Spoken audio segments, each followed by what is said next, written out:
여러분 근 한 달가량 우리가 로마서를 보면서 여러분 가장 많이 들으셨던 단어가 뭐라고 생각하십니까? 그 많이 듣던 단어는 오늘 우리가 말씀 있는 제목과 같이 죄라는 그 단어에 대해서 너무나 많이 들었을 것입니다. 그 죄에 대해서 그 사전적인 의미를 찾아보게 되면 양심이나 도리에서 벗어난 그 상태를 의미한다라는 것을 사전을 통해서 찾아볼 수 있었습니다. 결국요, 우리가 생각한 그 죄란 어떤 기준이 있는데 그 기준에서 벗어나게 되었을 때 우리는 그 가운데 죄가 있다라고 이야기를 합니다. 그렇다면요, 기독교에서 말하는 죄, 그 죄란 무엇인가 우리 한번 생각해 보기를 원합니다.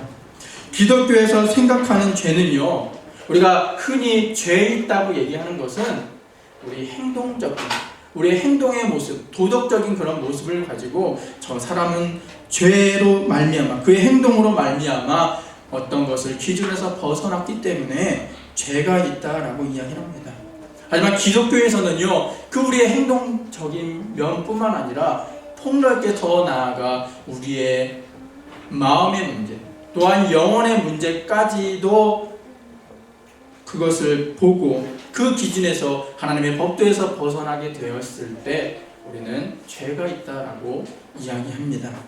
왜냐하면요, 그 죄는요, 우리의 본래적인 타락된 부분으로 인해 시작되기 때문입니다. 하나님으로부터 창조된 우리는요, 많이 이야기 들어보셨죠? 이미지 오브 갓이라 그래서 다른 어떤 이미지를 통해서 우리가 창조된 것이 아니라 하나님의 이미지, 하나님의 형상을 통해서 우리는 지음 받게 되었습니다. 그래서 하나님이 최초의 천지를 창조하시고 또한 사람을 만드시고 그것을 보시기에 무엇이라고 이야기하셨냐면 보시기에 좋았다라고 이야기했습니다. 하나님이 보기에도 그 인간들의 모습, 그 본연의 모습은 너무나도 아름다웠고 너무나도 보기 좋았고 완벽했다라는 것을 우리는 성경을 통해서 알 수 있게 됩니다. 너무나도 완벽한 하나님과 동행하는데 전혀 이상이 없었던 에덴 동산에서 다른 어떤 누구가 있던 것이 아니라 하나님과 함께 그들은 동행할 수 있었다는 것입니다. 그들의 본 모습 속에서는 하나님과 동일하게 하나님과 동행할 수 있게 우리는 하나님께서 하나님의 형상으로 지음받게 되었는데 아담이 또한 하와가 하나님의 명령에 하나님의 말씀에 불순종함으로 인해서 그 죄가 생기게 되었고 그 죄가 그 사람들로 인해서 끝나는 것이 아니라 그게 유전되었고 그 우리의 모습이 우리는 원죄를 갖게 됨으로 인해 우리는 태어나게 되었다는 것입니다. 다시 말해서 우리는 태어남으로 인해서 우리 본성 자체가 죄로 인해 타락되어서 얼룩짐으로 인해 태어나게 되었다는 것입니다. 여기서 죄인이라는 것은요, 우리의 본질이 타락되어서 하나님과 함께 동행하지 못하는, 하나님과 우리와의 사이에 막힌 담이 있게 됨으로 인해서 우리가 태어나게 되었다는 것입니다. 결국 우리가 믿음대로 살려고 하지만 믿음대로 살 수 없게 우리는 지음받았다는 것입니다. 우리는 오늘 부활절 6번째 주일로 예배를 드리기도 하지만 오늘 우리가 무슨 주일로 예배를 드립니까? 어린이 주일로 예배를 드립니다. 여러분, 어린이 생각하면 무엇이 생각나십니까? 어린이들은요, 저희보다는 조금은 믿는 것에 있어서 순수한 것 같습니다. 조금 우리가 가지고 있던 본래적인 모습, 본래적인 하나님의 형상을 조금은 간직한 것 같습니다. 쉽게 그들은 믿습니다. 그리고 의심이 없습니다. 또한 어떠한 걱정을 가지지 않습니다. 저기 뒤에 엘리가 있는데요, 엘리가 무슨 걱정이 있겠습니까? 그냥 엄마가 엄마의 이름을 부르고 울기만 하면 그 모든 것이 해결됩니다. 근데요, 우리가 세월을 지나고 보게 될 때 세월로 인해서 우리의 믿음의 본성 자체가, 우리가 무엇 하나님을 향한 절대적인 믿음을 갖는 그 믿음이 희석되게 되었다는 것입니다. 여러분 이해되십니까? 그들에게는 다른 어떤 것이 필요한 것이 아니라 어린 아이들에게는 엄마의 품, 또한 그 가운데는 엄마만 있으면 됩니다.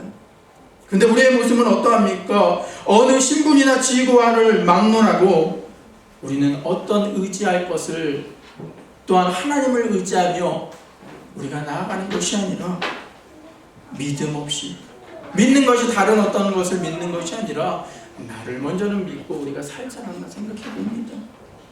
여러분, 믿음을 지킨다며 산다는 것, 물론 그것은 얼마나 힘든지 모릅니다.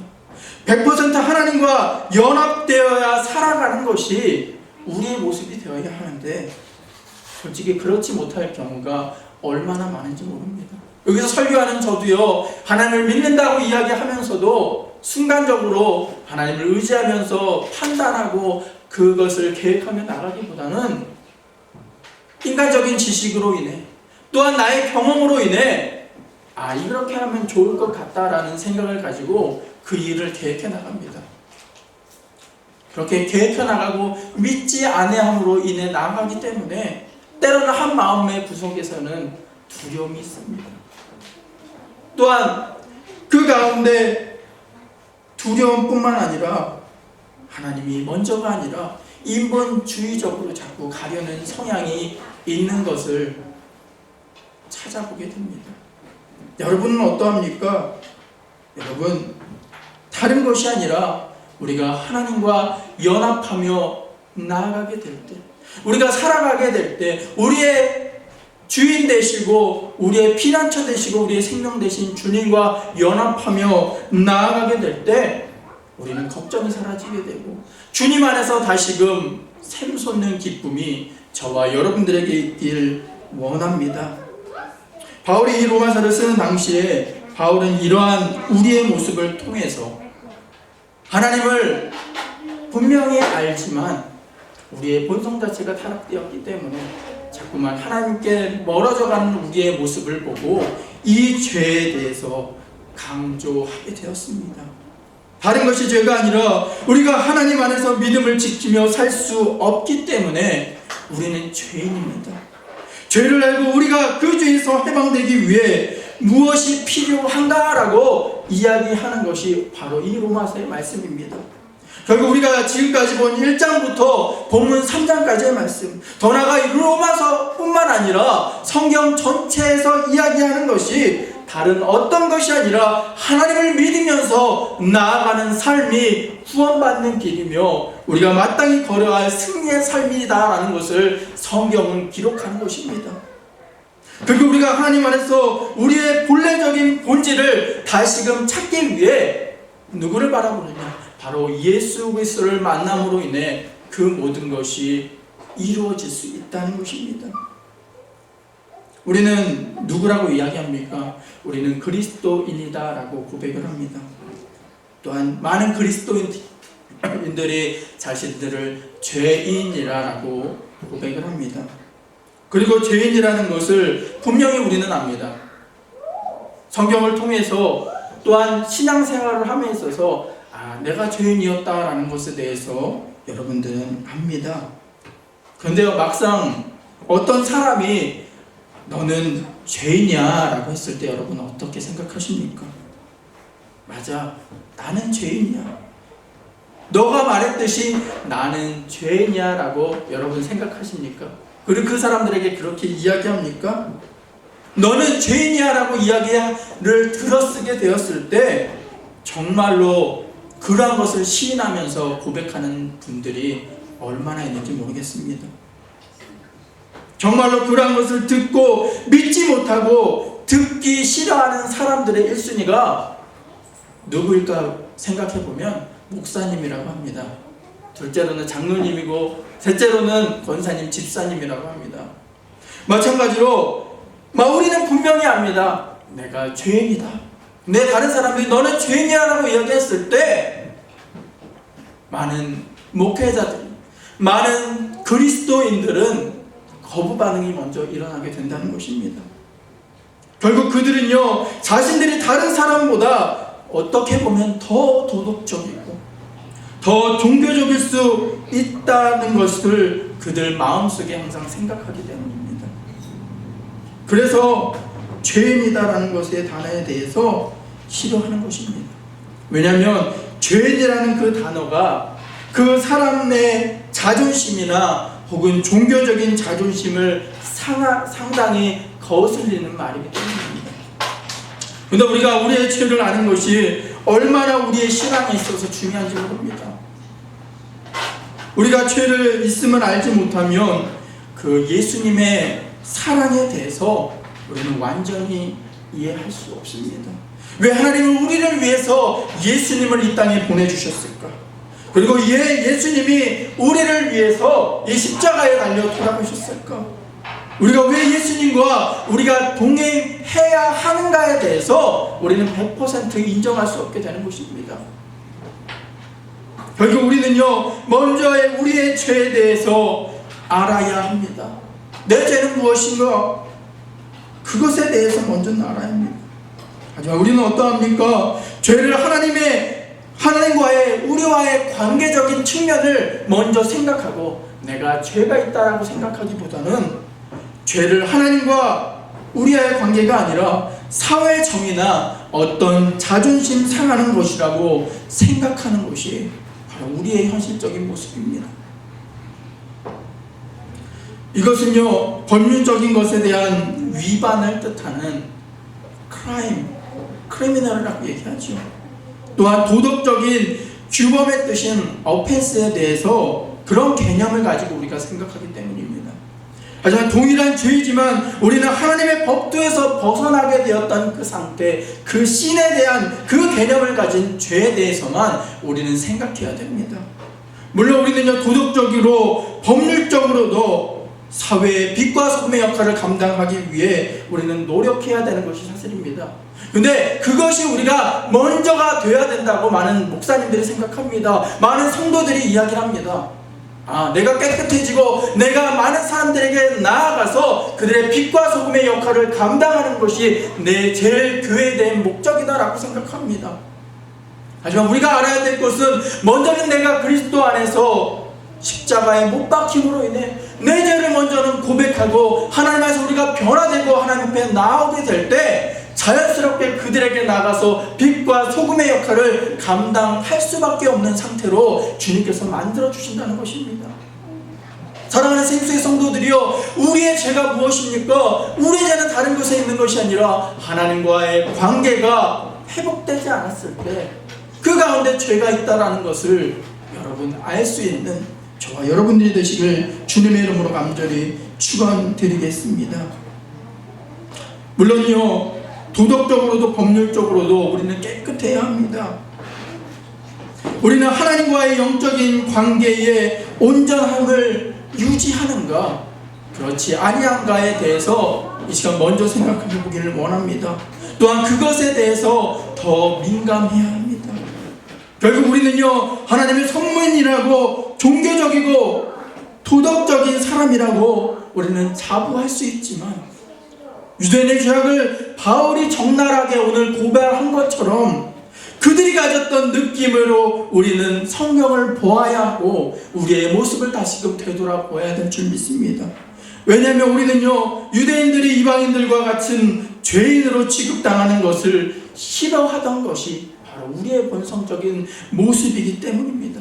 그들과 정말 다른 것이 없습니다. 우리가 비판하는 그 유대인들과 다름없는 것이 바로 우리 신앙인들의 모습이 아닐까 생각해 봅니다. 오늘 본문 1절을 보면요, 그런 중 유대인의 나음이 무엇이며 할례 유익이 무엇이며 라고 유대인들이 바울에게 반문합니다. 이방인과 자신들은요, 그를 통해서 나는 할례를 받은 사람이야, 그리고 나는 율법을 가지고 그것을 지켰기 때문에 나는 저 밖에 있는 이방인과 다른 사람이야 라고 오늘 이야기합니다. 근데 만약 이방인과 동일하게 만약에 자신들이 죄인이다라고 하면 유대인과 그 이방인과의 다름이 무엇이냐라고, 또한 유대인이 가졌던 그 특권은 무엇이냐라고 그 유대인들은 바울에게 오늘 이야기를 합니다. 이 질문에 대한 답을요, 우리는 2절을 통해서 찾아볼 수 있습니다. 범사에 많으니 첫째는 저희가 하나님의 말씀을 맡았음이니라. 바울은요, 유대인들의 이러한 신앙적인 특권에 대해서 분명히 인정을 했습니다. 절대로 부인하지 않았습니다. 그들이 하나님의 백성으로서 하나님의 말씀을 소유하는 것은 놀라운 특권이 너에게 있는 것이다 라고 인정했습니다. 물론 우리가 그리스도를 믿는 그리스도인은 사실입니다.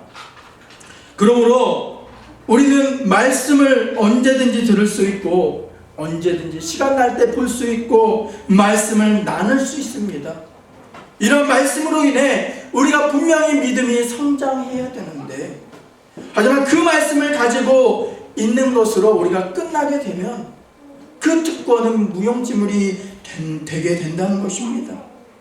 더 중요한 것은 그 어떤 말씀을 가지고 우리가 살아가느냐가 중요합니다. 말씀을 그냥 보고 듣고 느끼는 것을 끝나는 것이 아니라 그 말씀대로 우리가 살아가게 될 때 우리 유대인들이 갖고 있는 특권을 잘 이용한 것과 같이 우리 그리스도인들은 그 특권이라는 것을 먼저 그리스도인들이 되었음의 특권을 우리는 지켜나갈 수 있게 되는 것입니다. 한 15년 전에요, 그 전만 하더라도 여러분 휴대폰 아시죠? 휴대폰이 얼마나 귀한 건지 모릅니다. 그래서 그것을 가지고 있는 사람들이 얼마나 드물었는지 모릅니다. 그래서 공중전화가 아닌 길을 걸어가면서 전화를 한다는 것이 때로는 대단한 특권으로 이었습니다. 그러나 그 휴대전화기를 가지고 다닌다고 해서 무조건 그것이 연락되고 통신이 이어지는 것이 아닙니다. 그 특권이 생기는 것이 아닙니다. 중요한 것은 그 전화기를 열고요, 그 전화기의 버튼을 누르게 될 때 어느 곳에 있던지 그것의 특권을 누리게 된다는 것입니다. 유대인들이 말씀을 받았다는 것은 얼마나 굉장한 특권인지 모릅니다. 하지만 바울은요, 유대인들에게 그 특권에 맞는 삶을 살아야지, 그렇지 않게 되면 그 말씀의 특권은 아무 것에 쓸데가 없다라고 이야기합니다. 성경을 보면요, 소금에 대한 것에 대해서 이야기합니다. 소금은 무엇입니까? 소금의 맛은 맵습니까? 소금의 맛은 짭니다. 그래서 소금은 짜기 때문에 그것을 통해서 간을 맞추기도 하고요, 그 짠 것을 통해서 생선이나 여러 물질에 대해서 부패하는 것을 막기도 합니다. 그런데요, 이러한 소금이 그 맛을 잃어버리게 될 때 어떻게 됩니까? 그 맛을 잃어버리게 될 때 그것은 다만 밖에 버리어서 밟힐 뿐이다라고 했습니다. 그래서 우리가 받은 이 말씀도 마찬가지입니다. 그 말씀을 우리가 받는 것은 특권 중에 특권인데, 그 말씀을 통해서 우리가 믿음이 성장하지 않으면 안 된다는 것입니다. 여러분, 말씀 보는 것을 항상 묵상하면서 여러분 생활하시기 바랍니다. 그리고 그 묵상으로서 끝나는 것이 아니라 그 말씀을 가지고 우리의 삶을 재단해 나갈 때, 계획해 나갈 때 하나님이 주신 그리스도인으로서의 특권을 온전히 맛보게 되고 우리의 믿음이 성장할 뿐만 아니라 우리의 삶에는 더욱더 기쁨과 보람이 있을 줄 믿습니다. 또한 유대인들은요, 오늘 본문을 통해서 무엇이라고 바울에게 다음과 같이 이야기를 합니까? 자신들은 이방인과 다르게 하나님과 언약을 지키려고 노력을 했다라고 오늘 유대인들은 반문합니다. 그러므로 인해서 우리들은 이방인과 다르다라고 이야기합니다. 또한 자신들이 이러한 언약을 지키지 못하면 불신앙에 있었더라면 하나님을 어찌 기쁘시게 할 수 있겠냐라고 바울에게 이야기를 합니다. 바울은 이에 무엇을 이야기합니까? 그것은 우리의 행위로 인한 불신앙 때문에 하나님의 언약이 이어지는 것이 아니라, 너희들이 어떤 행위를 통해서 하나님의 존귀하게 되는 것이 아니라 하나님은 홀로 그 모든 것을 완성시키기 위해 지금도 그 모든 것을 행하신다라고 이야기하셨습니다. 이스라엘 백성의 불성신앙과 불신앙에도 불구하고 하나님의 성실성이 그대로 드러나신다라고 이야기했습니다. 다음으로 유대인들은요, 자신들이 하나님의 의와 선의 도구로서 그들이 쓰임을 받고 있기 때문에 우리는 이방인과 다릅니다 라고 오늘 바울에게 이야기를 합니다. 그런데 정말로 하나님께 쓰임 받았다고 해서 그 사람이 죄인이 아닐까요? 그들이 쓰임 받았다고 해서 그들이 죄인이 아니지 않는다는 것입니다. 예수님의 제자는 총 12명입니다. 그 제자들은요, 다 예수님의 부르심을 받고 예수님과 함께 공생애를 지내게 되었습니다. 하지만 그 중에서 모든 사람들이 잘 된 것이 아니라 오직 한 제자였던 그 가룟 유다를 우리는 성경을 통해서 알 수 있습니다. 그 가룟 유다는 어떠합니까? 그는 분명히 예수님께 부르심을 받고 쓰임을 받게 되었습니다. 그럼에도 불구하고 예수님을 온전히 볼 수 없었습니다. 정치적인 예수 그리스도의 메시아로서 그를 바라봤기 때문에 그는 예수님을 온전히 따르는 것이 아니라 도리어 예수 그리스도를 은삼집에 팔아버리게 됩니다. 결국 죄의 한가운데 서 있는 가룟 유다가 되게 되었다는 것입니다. 이처럼 사도 바울은 우리에게 말하고 있는 핵심, 그것이 무엇이냐면, 유대인 너희들이 말씀을 먼저 받고 거룩한 것을 행하고 또한 하나님께 쓰임받는 도구와 같은 너희 있을지 모르지만 너희들 역시도 의는 없고 하나도 없고 다 죄인이다 라고 이야기합니다. 오늘 우리가 읽은 10절의 말씀처럼요, 기록된 바 의인은 없나니 하나도 없다라고 하셨습니다. 의인이 하나도 없다는 이야기를 바울은 하신 것입니다. 결국 모든 사람이 죄의 본성을 가지고 있기 때문에 그들이 조금은 선할지 모르지만, 그들이 조금은 하나님의 쓰임을 받을지 모르지만 그들 역시도 그리스도와 함께 동행하지 않게 될 때 그들 역시도 죄인이다라고 오늘 성경은 기록합니다. 왜냐하면 모든 인간은 타락되었기 때문입니다. 때로는 우리가 생각하는 의인이라는 사람들, 선한 일을 행하는 사람들이 이 모든 사람들 역시도 본래적인 죄의 본성을 가지고 태어나게 되었습니다. 의인이 되면 우리에게 죄의 문제가 먼저는 해결되어야 합니다. 우리의 본성이 변화되어야 합니다. 근데 그것은 우리의 모든 노력으로 인해서, 그 행함으로 인해서 해결되는 것이 아니라 오직 나를 사랑하시고 하나님이 나를 사랑하사 십자가에 달려 돌아가신, 이 땅에 오셔서 우리를 위해 십자가에 달려 돌아가신 예수 그리스도로 말미암아서 우리가 죄가 자유하게 된다는 것입니다. 본래적인 우리의 모습은 하나님과 연합하며 동행하는 삶이 되었습니다. 하지만 우리는 타락되었고 그렇지 하지 못하였지만 우리는 예수 그리스도를 말미암아 우리는 다시금 우리의 본성이 회복되며 하나님과 함께 연합할 수 있게 됩니다. 물론 우리가요, 죄를 짓지 않는 것은요, 우리의 힘으로 되지는 않습니다. 사도 바울은 로마서를 통해서 우리가 악을 행하는 것은 우리의 의지와는 상관없는 일임을 성경은 기록합니다.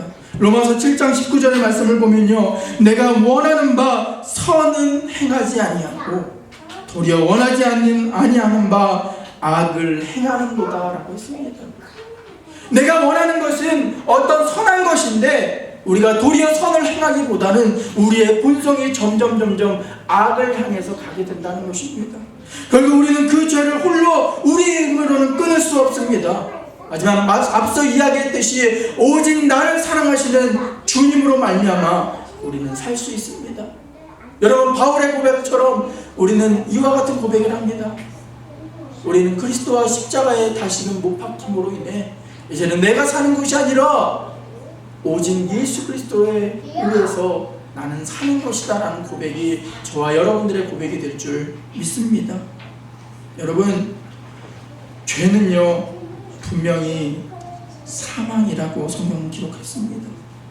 그 죄를요 주님께서 대신 지심으로 인해 죄값을 치러지게 되었기 때문에 사망에서 우리는 새 생명을 얻을 수 있게 되었습니다. 결국 우리가 오늘 본 본문의 핵심은요, 모든 사람에게는 죄가 있다는 것입니다. 물론 죄가 적고 많을 수도 있습니다. 죄의 깊이가 틀릴 수도 있습니다. 하지만 그들 모두의 공통점은 그 가운데 죄가 있다는 것입니다. 우리는 죄를 합니다. 그 죄가 다른 어느 것보다 하나님과 연합하지 않을 때 오는 것임을 우리는 압니다. 결국 우리가 크거나 작거나 또한 낮거나 높거나 누구든지 우리는 죄가 있음을 알고 주님께 나와 우리의 죄를 고백하며 주님과 동행할 수 있는 우리 사랑하는 생수의 성도가 되길 주님의 이름으로 간절히 축원드리겠습니다. 앞서 말씀드린 것처럼 우리가 다 똑같은 죄인입니다. 그러면 우리에게 가장 필요한 것은 어린 아이와 같은 믿음밖에 없습니다. 성경은 말합니다. 진실로 너희에게 이르노니 너희가 돌이켜 어린아이들과 같이 되지 아니하면 결단코 천국에 들어가지 못한다라고 하셨습니다. 우리는 어린아이와 같이 우리의 모든 것을 낮추고 주님만 바라봐야 합니다. 우리는 예수로 말미암아 구원을 받았지만 우리는 매일매일 주님과 동행하는 삶을 살지 않으면 때로는 넘어지기 쉽습니다. 미혹되기 쉽습니다. 죄는 다른 것이 아니라 하나님과 연합하지 않는 상태에서 오기 때문입니다. 우리가 달려갈 것은 다른 것이 아니라 주님과 함께 여생 끝날 때까지 그곳에 진정한 죄 사함이 있고 구원이 있는 것입니다. 장로교에서는요, 구원이 예정되었다라고 이야기를 합니다. 반면에 감리교에서는요, 모든 사람들이 구원을 받을 기회를 우리에게 주셨다라고 얘기를 합니다. 어떻게 보면 좀 다른 것 같습니다. 태초에 이미 구원받을 사람들이 정해졌다. 또 다른 한면에서는요, 많은 사람들에게 예수 그리스도를 믿는 또한 구원받을 기회를 주셨다라고 이야기를 합니다. 물론 다른 것 같지만 이 예정설에서 말한 칼빈이 말한 그 예정은 주님과 함께 끝까지 주님과 동행하다가 그 여생을 마감함으로 인해 하나님이 마감하게 되었을 때 그 사람이 하나님께 예정받았던 그 예정된 사람이었다라는 것에 대해서 이야기하는 것입니다. 반면에요, 감리교는요, 하나님께서 모든 자에게 그 구원의 길을 주셨는데 또한 예수로 말미암아 죄사함을 받고 끝까지 주님과 동행함으로 인해 그들은 점진적인 성화를 하게 되고 끝까지 그 삶을 이어나가게 되었을 때 그들은 구원받게 된다. 주님과 함께 성화할 수 있게 되고 다시금 예수 그리스도께서 오실 때 우리는 영화할 수 있게 되는 것이다라고 웨슬리 목사님께서 이야기하셨습니다. 마찬가지로요, 장로교나 감리교나 모든 교단을 통틀어서 우리가 이야기하는 것은 우리는 죄인임을 알고 먼저는 주님 앞에 나와 우리의 모든 죄를 고백하며 주님께 다시금 의롭다 칭함을 받고 주님과 함께 우리의 삶의 여정을 계속 동행하며 나아가게 되었을 때 그것이 단순히 한 번으로 끝나는 것이 아니라 끝까지 우리의 삶의 여정 가운데 그 모든 것을 지켜나가게 되었을 때 우리는 하나님이 주신 그 천국의 소망을 맛볼 수 있게 되는 것입니다. 사랑하는 생수의 성도들이요, 우리는 죄인입니다. 그래서 죄를, 물론 원죄를 하나님은 예수 그리스도를 믿음으로 인해서 우리는 없어질 수 있을지 모르지만 우리의 자기가 가지고 있는 그 자범죄는요 계속 생기게 됩니다. 하지만 우리가 하나님을 믿고 예수 그리스도와 함께 온전히 연합하며 나아가게 될 때 우리는 예수님의 눈으로 이 세상을 바라보게 되고 예수님이 갖고 있는 그 생각으로 생각하게 되고 예수님이 갖고 있는 그 마음으로 그 세상을 바라보게 될 때 우리의 모습이 변화되게 되고 자연스럽게 빛과 소금의 역할을 감당할 수 있게 되는 것입니다. 사랑하는 생수의 성도들이요, 우리는 죄인입니다. 그래서 우리의 본성이 깨끗해질 수는 없습니다. 하지만 단 한 가지, 바로 예수를 만남으로 인해 우리는 깨끗함 받을 수 있고 예수님과 함께 우리의 삶을 동행해 나갈 때 우리는 주님 안에서 의롭다 칭함을 받을 수 있게 됩니다. 이 모든 것을 기억하면서 주님과 연합하며 나가는데 부족함 없는, 노력하며 정진할 수 있는 그 모든 다른 어떤 것을 생각하는 것이 아니라 주님을 만나는데 포커스를 가질 수 있는 사랑하는 생수의 성도가 되길 주님의 이름으로 간절히 부탁드리겠습니다. 다 같이 기도하겠습니다. 할렐루야. 사랑과 은혜가 충만하신 주님 감사를 드립니다. 하나님,